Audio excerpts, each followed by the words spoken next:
हे नमस्कार दोस्तों, आप सभी लोग का स्वागत करता हूँ हैकस्टर्स वेब टेक्नोलॉजी में। और गाइज आज का जो वीडियो है बहुत ही स्पेशल होने वाला है उन लोगों के लिए जो लाइनक्स ट्यूटोरियल का बहुत टाइम से वेट कर रहे थे कब वीडियो आएगी। आपने बहुत ही अच्छा रिस्पांस दिया है हम लोग को उस वीडियो के ऊपर और ऐसे आप रिस्पांस देते रहिए। मैं आप लोग के लिए ये जो लाइनक्स ट्यूटोरियल का आगे एक थ्योरी पार्ट में कवर कर रहा हूँ। मुझे लगा कि ये पार्ट आपको कवर करानी बहुत ही ज़्यादा ज़रूरी मुझे लगी, क्योंकि मैं एक चीज़ कहना चाह रहा हूँ कि मुझे ऐसा लग रहा था कि आपको ये बेसिक बुनियादी बातें अगर पता होंगी ना तो लाइनक्स में आगे, जैसे कि मैं क्या कर रहा हूँ कि मैं आपको जस्ट बस एक स्टेप बता रहा हूँ कि मतलब आपको ये चीज़ें करनी होगी, ये चीज़ें आप समझिएगा तो आपको आगे चल करके लाइनक्स में बहुत मदद होगी। अगर आप मतलब जैसे कि गूगल पे सर्च करके भी चीज़ें सीख सकते हैं, बट मैं आपका हाथ पकड़ के आपको इतना तो चला ही दूंगा कि मतलब आप दौड़ना शुरू कर देंगे बिना किसी हेल्प के। ओके, सो ये मैं बताना चाह रहा हूँ कि आप लाइनक्स ट्यूटोरियल का ये जो पार्ट है ये एक थ्योरी पार्ट है और इसकी ज़रूरत मुझे लगी कि आप लोग को बुनियादी लेक्चर्स के बारे में पता होना चाहिए। तो चलिए और मेरी तबीयत काफ़ी टाइम से ख़राब चल रही है तो उसकी वजह से मैं वीडियोस नहीं डाल पा रहा था, सॉरी फॉर लेट वीडियो। तो चलिए स्टार्ट करते हैं। तो ये लाइनक्स का ट्यूटोरियल है। ओके, लाइनक्स ट्यूटोरियल ये थ्योरी पार्ट है। हम इसमें आर्किटेक्चर लाइनक्स वीडियो बेसिक्स में देखेंगे, फाइल सिस्टम हायरार्की देखेंगे, लिनक्स का और विंडोज़ का। ओके, और थोड़ा गला बैठा हुआ है तो थोड़ा इग्नोर करिएगा। ओके, सो अब हम बात करते हैं विंडोज़ के बारे में और हम बात करते हैं लाइनक्स के बारे में। ठीक है, तो हम थोड़ा सा पेन वगैरह ले लेते हैं। यहाँ पर हम एक छोटा सा लेज़र पॉइंटर ले लेते हैं। तो आपको ये दिख रहा है यूज़र, सेल, ओएस और हार्डवेयर। अब आप बोलोगे कि ये आर्किटेक्चर कंपैरिजन है, तो ये आर्किटेक्चर कंपैरिजन आपको इंटरनेट के ऊपर बहुत डिफिकल्ट तरीके से मिलता है, बहुत ज़्यादा टिपिकल वे में मिलता है, बट मैंने इसको थोड़ा आसान बनाया है उन लोगों के लिए जो बेसिक समझते हैं। बहुत लोग बोलेंगे कि कर्नल क्या होता है, तो कर्नल वो होता है, इसे कर्नल समझने के लिए आपको मैं बता देता हूँ कि कर्नल आप ऑपरेटिंग सिस्टम के तहत पे बोल सकते हैं, क्योंकि यहाँ पे मैंने ऑपरेटिंग सिस्टम लिख रखा है, यहाँ पे मैंने कर्नल लिख रखा है। बात समझ में आ रही है? तो कर्नल यहाँ पर क्या है कि जैसे ऑपरेटिंग सिस्टम काम करता है कि, और वैसे कर्नल भी काम करता है, हम थोड़ा समझेंगे। तो ऑपरेटिंग सिस्टम को हम कर्नल बोलते हैं लाइनक्स के अंदर। ये बात बेसिक टर्म में बोल रहा हूँ, ना ही कि टेक्निकल टर्म में। बात समझ में आ रही है? मैं टेक्निकल टर्म में नहीं बोल रहा हूँ। टेक्निकल टर्म में कर्नल एक अलग चीज होती है और ऑपरेटिंग सिस्टम एक अलग चीज होता है। कर्नल जो है लाइनक्स का हार्ट है, वो उसे जैसे हमारा हार्ट हमारे लिए ब्लड पंप करता है, वैसे कर्नल लाइनक्स के लिए उसके हार्ट का काम करता है। लेकिन हम उतना डीप में नहीं जाएंगे क्योंकि ये बहुत डीप टॉपिक चला जाएगा। बहुत ही ब्रॉड चीज़ें हम पढ़ नहीं रहे हैं, हम भी बेसिक चीज़ें ही पढ़ रहे हैं। Linux tutorial for basic people है, तो हम देख रहे हैं। ओके, सो पहले हम एक बार आपको यहाँ पर एक चीज़ में आपको और यहाँ पे पिन का यूज़ करता हूँ। देखिए, तो यूज़र जो है पहले यहाँ पे आप देखिए यूज़र है और सेल है। मैंने अभी एक रेड कलर का लाइन क्यों बनाया है वो भी आपको मैं बता देता हूँ कि यूज़र जो है वो सेल से इंटरेक्ट करता है। एक चीज़ मैं आपको बताना चाहता हूँ कि विंडोज़ पे जब आप काम करते हो, विंडोज़ पे जब आप कोई वर्क करते हो तो वो विंडोज़ पे वो काम आप नहीं कर रहे हो। मतलब विंडोज़ एक, आपको पता होगा विंडोज़ एक GUI बेस्ड सॉफ्टवेयर है। अब GUI क्या होता है तो आप बोलोगे यार कि GUI मतलब ग्राफिकल यूज़र इंटरफेस होता है, इतनी बच्चों वाली चीज़ क्यों पढ़ा रहे हो। मैंने बोला ठीक है, सही है, आपको समझना बहुत ज़रूरी है। GUI जिन लोगों को नहीं पता वो होता है ग्राफिकल यूज़र इंटरफेस। ओके, तो ये जो ग्राफिकल यूज़र इंटरफेस है वो मैं बोलूँ कि वो GUI है ही नहीं, तो आप क्या बोलोगे, क्या बात कर रहे हो यार, GUI तो है, हम तो ड्रैग एंड ड्रॉप ही कर रहे हैं, ये तो GUI ही है, मतलब वो सब GUI ही है, मतलब ग्राफिकल यूज़र इंटरफेस ही तो है, क्या बात कर रहे हो यार तुम। मैं कह रहा हूँ कि आप लोग को ये समझना पड़ेगा कि वो graphical user interface shell scripting की वजह से बैकग्राउंड में वो कमांड लाइन के जरिए ही एक्सेस करवा रहा है आपसे। ठीक है, वो मतलब कमांड लाइन बैकग्राउंड में हो रहा है लेकिन आपको दिख नहीं रहा है। लेकिन लाइनक्स के केस में वो कमांड लाइन दिखता है या CMD। मैं आपको CMD दिखाता हूँ, 1 सेकेंड, मैं आपको CMD दिखाता हूँ। हम थोड़ा आगे बढ़ गए हैं, आपको CMD दिखा देता हूँ। यहाँ पे कीप यू रोटेशन कीप कर लेते हैं इसको थोड़ा सा, हम इसको ठीक है, ठीक है, इसे मिनिमाइज कर लेते हैं। हम अभी CMD देख लेते हैं, हम अभी CMD देख रहे होंगे। हमें भी CMD देख रहे होंगे। चलिए CMD देखते हैं। और ये CMD थोड़ा सा अलग दिख रहा होगा, थोड़ा हैकर वाली लुक आ रही होगी, थोड़ा सा चेंज कर, आप भी चेंज कर सकते हो, कोई दिक्कत वाली बात है। हम CMD के ऊपर कोई वीडियो बना नहीं रहे। देखिए आपने डाला CD डेस्कटॉप, आपने डाला डेस्कटॉप, ओके, हम CD डेस्कटॉप में आ गए। तो ये क्या है, command line interface based command है। तो ये जो है वो बैकग्राउंड में हम CD में डेस्कटॉप में आ गए। तो यही सब काम हम अभी हमने ये काम कर लिया।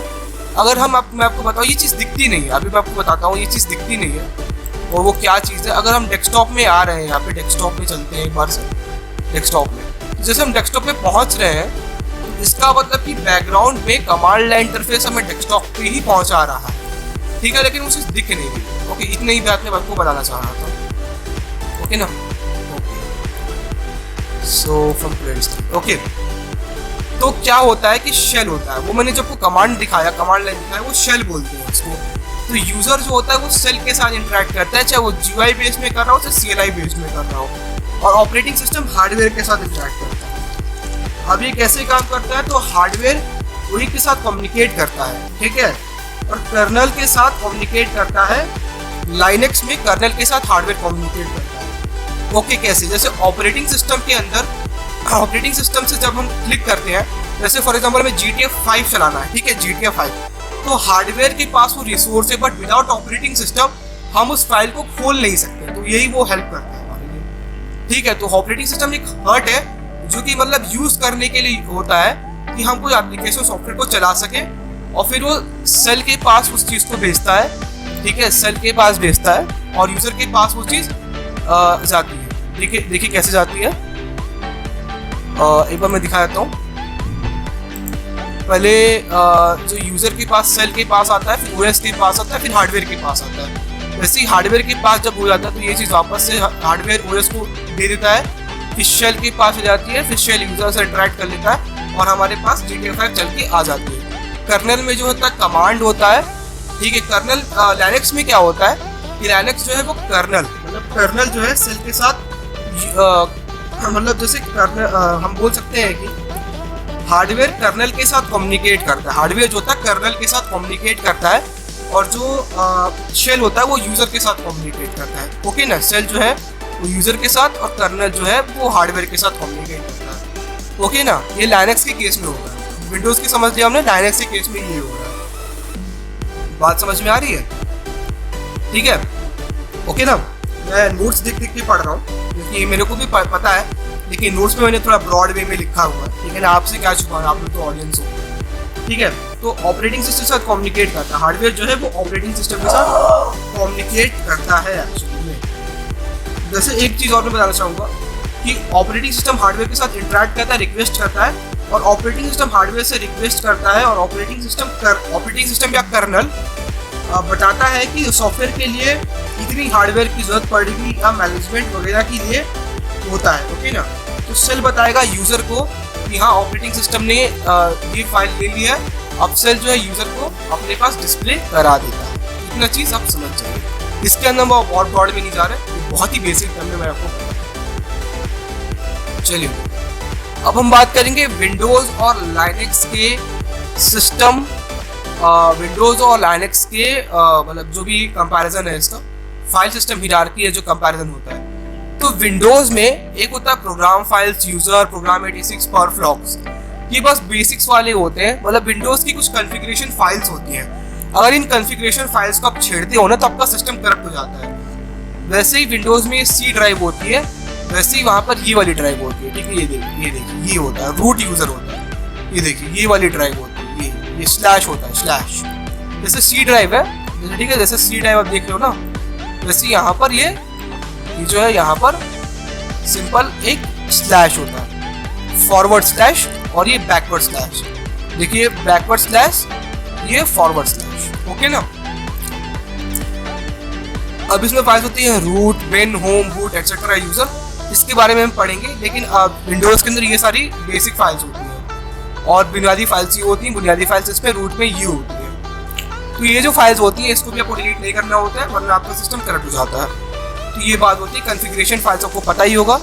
कॉन्फ़िगरेशन फाइल्स वो होती हैं जहाँ पे आपका सी ड्राइव जो होता है आपका मेन सी विंडोज की मेन पार्ट है, मेन सिस्टम फाइल्स एक्चुअली रखी रहती है। ओके ना। अब विंडोज की कुछ कॉमन टर्म समझ लेते हैं। जैसे विंडोज में फोल्डर को डायरेक्टरी कहते हैं। विंडोज में जो फोल्डर ही होता है उसको हम लाइनक्स में डायरेक्टरी कहते हैं। तो कई बार जब मैं डायरेक्टरी बनाऊंगा मैं बोलूँगा कि फोल्डर बना रहा हूँ, लेकिन कई बार मैं यूज अगर करना भूल जा रहा हूँ तो एक टर्म आपको याद रखना है, फोल्डर को हम डायरेक्टरी कहते हैं, एडमिनिस्ट्रेटर को हम रूट यूजर कहते हैं, और फाइल को हम लोग फाइल ही कहते हैं, और सॉफ्टवेयर को हम लोग पैकेज कहते हैं। इतना समझ लेना बहुत काफ़ी है। अब समझिए फाइल सिस्टम हायरार्की एक्सप्लेन करेंगे हम लोग। जो हमने देखा ना ये वाली फाइल की हमने देखी है अभी, ये वाली चीज़ विंडोज़ और ये वाली अभी देख रहे थे हम लोग, फाइल सिस्टम कंपैरिजन, उसी की ये चीज़ है। ओके, सो ये है home directory for other users. अब ये home directory for other users है। जैसे आपके विंडोज़ में क्या होता है कि कई सारे यूजर है, पर एडमिन भी एक यूजर होता है, वो भी हम देखेंगे। बहुत सारे अलग अलग यूजर्स होते हैं, जैसे आयुष है, रितेश है, ऋत्विक है, बहुत अलग अलग यूजर्स होते हैं, ठीक है ना। रूट मतलब क्या कि एक एडमिनिस्ट्रेटर के लिए जो डायरेक्टरी होती है, मतलब फोल्डर होता है जिसके लिए डायरेक्टरी, समझ रहे हैं ना, फोल्डर होता है। और बूट मतलब क्या होता है, boot it contains bootable Linux for files for Linux. Bootable मतलब क्या होता है, जैसे कि हम अपने सिस्टम को जब पावर ऑन करते हैं तो कुछ बूटेबल फाइल्स होती हैं जिसकी वजह से वो रेडी टू बूट हो पाता है, वो एक एक्टिव स्टेट में होता है। जैसे हम क्लिक करते हैं तो बूटिंग फाइल्स हमारी लोड होती हैं और वो हमारा सिस्टम जो है वो बूट हो जाता है अपने आप ही। और बूट क्या होता है, जब हम वो OST करता है, POST करता है, पावर ऑन सेल्फ टेस्टिंग करता है, और वो एक्टिव फाइल्स को चेक करता है जो कि हमारे बूट फोल्डर में रहती है, और हमारा जो सिस्टम है वो बूट हो जाता है, ठीक है। ETC में कॉन्फ़िगरेशन फाइल्स होती हैं, इसके बारे में भी जब हम पढ़ रहे होंगे क्लास के अंदर तब हम इसको ब्रॉड टर्म में और थोड़ा सा समझा दूंगा, ठीक है। इसके बारे में ज़्यादा ध्यान मत दीजिए। कॉन्फ़िगरेशन फाइल्स जो भी होती है जैसे हम बताएंगे इसके बारे में, लेकिन अभी आपको ये समझना पड़ेगा कि थोड़ा सा जब हम कमांड वगैरह की वीडियो जाएंगे तब आपको समझ में आएगा। विन फाइल्स में क्या होता है कि जो भी हम कमांड यूज करते हैं, आपको पता होगा लाइनक्स में कमांड यूज होती है, ठीक है। अभी हम USR कभी भी समझ ETC को हम समझ सकते हैं, और ध्यान रखिएगा इसको आप इसको यूजर मत बोलिएगा।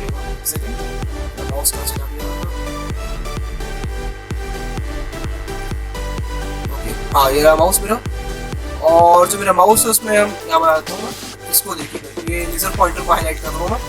देखिए USR को USR ही बोलेंगे, यूजर नहीं बोल रहा। बात समझ में, यूजर नहीं बोल रहा है, इतना तेज इसलिए बोल रहा हूँ ना कि USR बोल रहा है, यूजर नहीं बोल रहा है। बात समझ में आ रही है। बाय डिफॉल्ट सॉफ्टवेयर इंस्टॉलमेंट इस डायरेक्टरी इस फोल्डर के अंदर सॉफ्टवेयर इंस्टॉल होते हैं। Bin file it contains command used by all users. Sbin जो है वो रूट यूजर कमांड्स होते हैं, जो रूट यूजर मतलब एडमिनिस्ट्रेटर यूज कर रहा है कमांड्स वो सारी इसमें से होती हैं। ऑप्ट में ऑप्शनल पैकेजेस इंस्टॉल होते हैं। ऑप्शनल पैकेज जैसे थर्ड पार्टी हम पैकेज इंस्टॉल कर रहे हैं, बट वो ऑप्शनल ही होता है मतलब एक्चुअली में, लेकिन ज़्यादातर USR में यूज होता है, यूजर में नहीं, वो एक अलग चीज़ होती है। और डेव में जैसे कि आपने USB डिवाइस कनेक्ट कर रखा है, नहीं कर रखा है, वो सब चीज़ें, ठीक है ना। इतनी बात आपको समझ में आएगी। सो इतना ही मैं बोलना चाह रहा हूँ कि अब आपको समझ में आएगा। अब आपको मैं थोड़ा लाइनक्स का टेस्ट करा देता हूँ। मैंने आपको काली लिनक्स तो दिखाया था जो कि GUI बेस्ड लाइनक्स था। अब आपको कमांड लाइन लाइनक्स दिखाता हूँ जो कि मार्केट में बहुत ज़्यादा यूज़ किया जाता है। चलिए देखते हैं उसकी इंस्टॉलेशन और बहुत सारी फाइल्स हम देख लेंगे, ओके ना। ओके, हम मैं भी इसको कट करता हूँ। अब हम इसको कीप कर लेते हैं और यहाँ पे हम इसको कट कर रहे होंगे, सेव कर रहे होंगे, ठीक है, सही है। तो अभी चलने से पहले मैं आपको दिखा देता हूँ, मेरे पास VMware है। आप कभी भी अपने सिस्टम में छेड़खानी ना करें, बूटेबल पेन ड्राइव ना लगाएं। कभी भी अगर आपको पूरी नॉलेज ना हो तो आप लाइनक्स को इंस्टॉल करने की कोशिश ना करें, बिकॉज इससे आपका सिस्टम फेलियर होगा और कुछ प्रॉब्लम भी आ सकती है। तो आप प्लीज़ वो काम नहीं करें, ठीक है।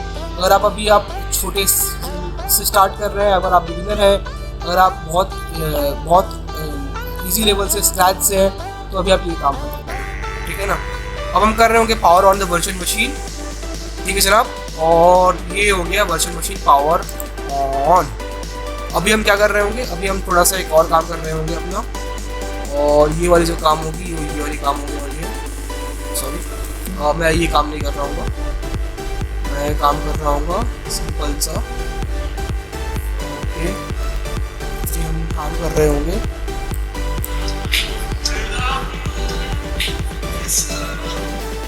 ओके, सो अभी मैं ये कर रहा हूँ और एक कॉल आ गया था गलती से, सॉरी। एक्चुअली मैं कॉल किसका था वो मैं आपको नहीं बताऊँगा, ठीक है। ठीक है, कॉल आ गया था, सॉरी फॉर इनकन्वीनियंस, ठीक है ना। अभी मैं यहाँ पे क्या कर रहा हूँ, अभी मैं यहाँ पे keep expect rate to switch कर लूँगा, एक्सेप्ट रेशियो स्विच, और यहाँ पे मैं कर रहा हूँ इसको, और यहाँ पे मैं इसको और इसको बिग कर रहा हूँ, ठीक है ना। अब यहाँ पे करूँगा EC2-user, ओके ना। हम कर लेंगे यहाँ पे पासवर्ड है इसका Amazon, अगर मैं सही हूँ तो, हाँ देखिए आ गया। तो ये देखिए अभी हम लोग कहाँ पर है, क्या है, कैसे हैं, वो सब कमांड्स हम यहाँ पे देख रहे होंगे। तो अभी और कॉन्फ़िगरेशन फाइल्स के बारे में बता रहा था। कॉन्फ़िगरेशन फाइल्स क्या होती हैं कि आपके सिस्टम में कितना रैम है, क्या चीज़ नहीं है, क्या है। तो अभी हम VMware के बारे में बता देगा क्योंकि हमारे सिस्टम में इंस्टॉलेशन नहीं है, तो वो भी हम देख लेते हैं कैसे पता करेंगे। हम डालेंगे CD, और ये देखिए थोड़ा सा अटपटा कमांड आपको लग सकता है, थोड़ा सा आपको दिक्कत लग सकती है, क्योंकि बात है नहीं, अभी हम कर लेंगे। और LS करेंगे तो VMware की कॉन्फ़िगरेशन फाइल खुल जाएगी, मशीन ID, रिजॉल्व, RPC, ये चीज़ें खुल जाएंगी। मैंने बताया VMware टूल्स, अल्ट्रा कंट्रोल करके आपको दिखाई देता हूँ। और इसमें माउस वर्क नहीं करता, ध्यान रखिएगा। लाइनेक्स में कभी माउस वर्क नहीं करता, ऊपर नीचे आप नहीं जा सकते हैं, आपको कमांड ऊपर नीचे करना होगा जब आप कमांड देखेंगे तो। और यहाँ पे देखिए अभी हम यहाँ पे sudo कमांड, जो भी कमांड अभी हम देखेंगे आप देख सकते हैं। तो बेसिकली जो मैंने आपको बताया ना कि होम, ये सब पता कैसे करेंगे, तो लाइनेक्स इंस्टॉल करने के बाद आप डायरेक्टली होम वगैरह आपको ऐसे कर लीजिए।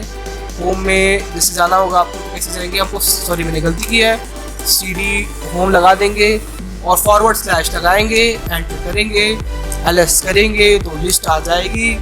और होम में इतने सारे यूज़र्स हैं। होम यूज़र्स जो है वो एडमिनिस्ट्रेटर से परे यूज़र्स होते हैं, और जो एडमिनिस्ट्रेटर यूज़र देखने की बारी है तो हम रूट यूज़र में चले जाएंगे, और हम इसको नहीं देख सकते, एक्चुअली में देख भी सकते हैं तो कैसे देखेंगे, हमें sudo कमांड को फायर करना होगा, और sudo कमांड फायर करने के बाद ही हमें /cd/root डालना होगा, और हम रूट कमांड में आ गए होंगे, आ चुके हैं। और यहाँ पे हमने LS कर लिया है, यहाँ पे कोई फाइल्स है ही नहीं। और जब भी हम रूट में आएंगे तो ये चीज़ जो साइन होगा ये बन के आ जाएगा, होम में आएंगे तो ये आ जाएगा, और अभी हम रूट में एक्सेस, ठीक है ना। तो बात समझ में आ रही होगी दोस्तों गाइस आप लोग को। तो बस मैं इतना कहना चाहूँगा कि यही था लाइनेक्स के बारे में, इतनी थ्योरी मैंने बताई, थोड़ा सा मैंने प्रैक्टिकल भी दिखा दिया। अभी मैं आपको Amazon लाइनेक्स इंस्टॉलेशन भी सिखाऊंगा, प्लस थोड़ी बहुत कमांड्स भी देख रहे होंगे, कैट कमांड वगैरह में, फाइल क्रिएशन, डायरेक्टरी क्रिएशन, वो सारे कमांड्स भी हम देख रहे होंगे। तो what are you waiting for, description check करिए, पूरी प्लेलिस्ट की लिंक मिलेगी। सब्सक्राइब करिए चैनल को, वीडियो को लाइक करिए, शेयर, कमेंट करिए अगर कोई डाउट आ रहा होगा तो।